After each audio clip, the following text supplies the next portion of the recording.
How are you? Good, yourself?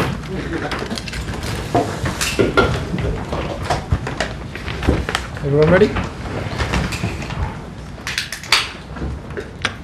Cool. So, good afternoon, everyone. For today's press conference, we'll follow the usual format of broadcast first and then dailies. Gary, would you like to get us started? Yes, thank you, Charlie. Hello, Graham. Hi. Can we get any team news updates, please? Pretty much the same as we were against Salzburg. Matteo had no problem with his calf. It was just more fatigue.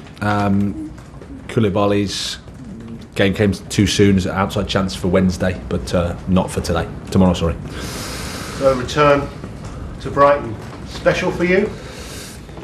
Yes, yeah, of course. A place that I spent 3 very happy years there, so looking forward to going back.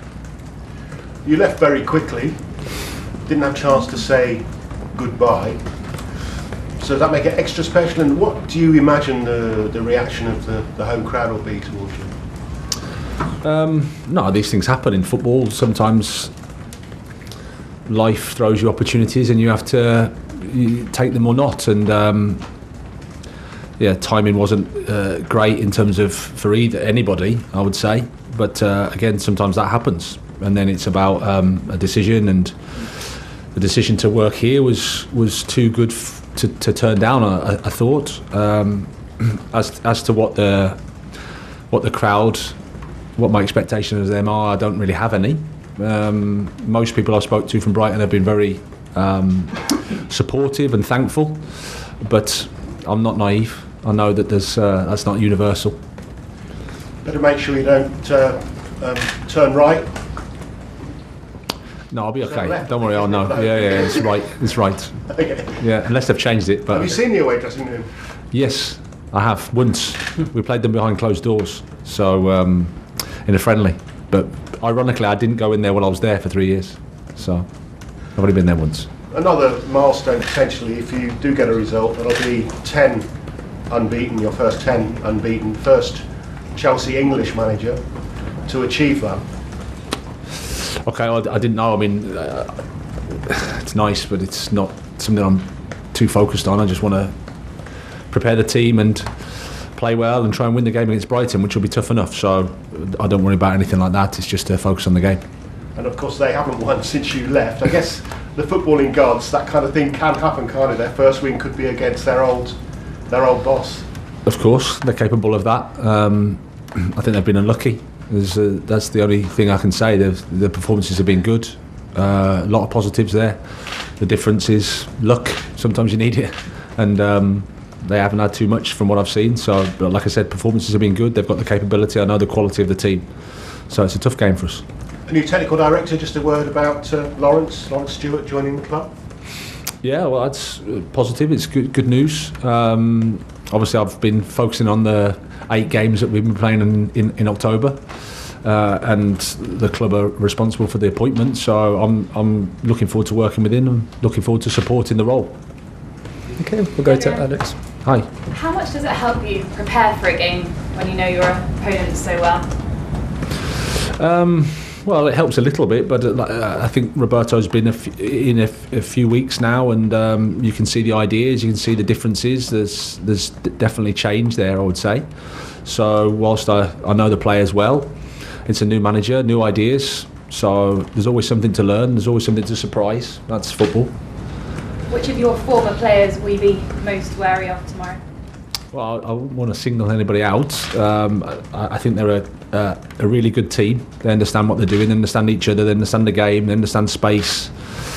And now they're looking at implementing Roberto's ideas. I think they're doing it well. Like I said, apart from a little bit of luck, I think they've had more points. They've had some tough fixtures as well. So they're a great bunch of lads, absolutely fantastic, and top staff as well. So I had a fantastic time there. So I know the quality and I know how difficult the game is tomorrow. You're yet to lose the game as Chelsea manager. Roberto's yet to win one as Brighton manager. Who has more pressure on them going into the game? Well, I think it's similar. We all want to win the game. We all want to play. We want to play to win. Like I said, I think the difference is luck. We've won our games and maybe picked up points when we've had a little bit of luck. You have to say that. And then when I look at Brighton, they haven't had too much luck. So as much as we want to say that we're these all-knowing, supreme, highly intelligent, fantastic coaches, you need some luck as well, that's for sure. So both of us under pressure, to answer your question, because it's the Premier League game. Both of us want to win, and it's going to be a good game. Chelsea are the only team that Brighton have never beaten in league football. What are your memories of games against Chelsea when you were manager of Brighton? Well, they started off that we were getting beaten quite easily, and in the end we were quite close. So I think drew the 2 games last season. I think we drew one before as well. So to start with, there was a big gap, and I think towards the end there was less of a gap. Okay, we'll go to Moose.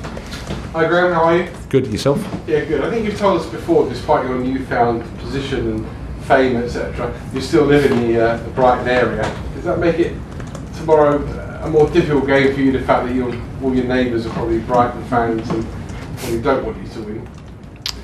No, because I don't really socialise that much, to be honest. So I don't go out of my house. I just come here, do my work, and go home. By the time I'm home, I see my family. It's a boring life, so no problem. We're going down the personality team, I see. Okay. In terms of on the touchline, I've seen Roberto De Zerbi in action. He's quite passionate. He runs around. He got involved in an altercation with Thomas Frank when I saw him play at Brentford. We've seen Jurgen Klopp this week getting his knackers wrapped for an altercation with a linesman. You're always quite calm and quite quiet. How do you maintain that persona? Well, not always, I would say, and so that's the first thing. I've had my moments as well, and I always say that you've just got to be yourself, whatever that is, and however you want to conduct yourself, that's what you've got to do, because there's no point being somebody else. You've just got to be authentic to you, and however that is, however that's helpful for you and for the team, that's how you've got to be. I suppose it's years of training, years of going through step by step, from starting off in Sweden to accumulating however many years now of standing on the side and understanding myself. Okay, how am I feeling? How do I manage my emotions? How do I help the team? Because getting angry is the easy bit. It's whether you can get angry at the right time with the right person.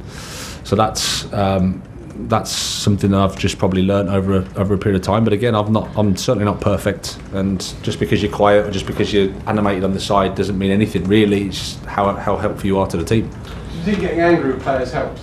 Or do you think sometimes, yeah. Oh, you do? Yeah, of course. Yeah. Okay, fair enough. Last one, the goal scoring record this season of Raheem Sterling hasn't scored since August. I know he's not playing necessarily in an actual central goal scoring position, but is it a concern for you, Chelsea, and should I be concerned as an England fan with the World Cup now 3 weeks away? I would say no and no in terms of concern. Raheem's quality speaks for itself. Sometimes the team doesn't function as well, and then the forwards can suffer for that. So rather than zoom into the individual, I always say it's better for me to think about the team and think about how we can attack better, how we can create more space for Raheem, more chances. And it's not just him, it's across the team we have to do better. Okay, we'll end the broadcast section there, please. Cameras off.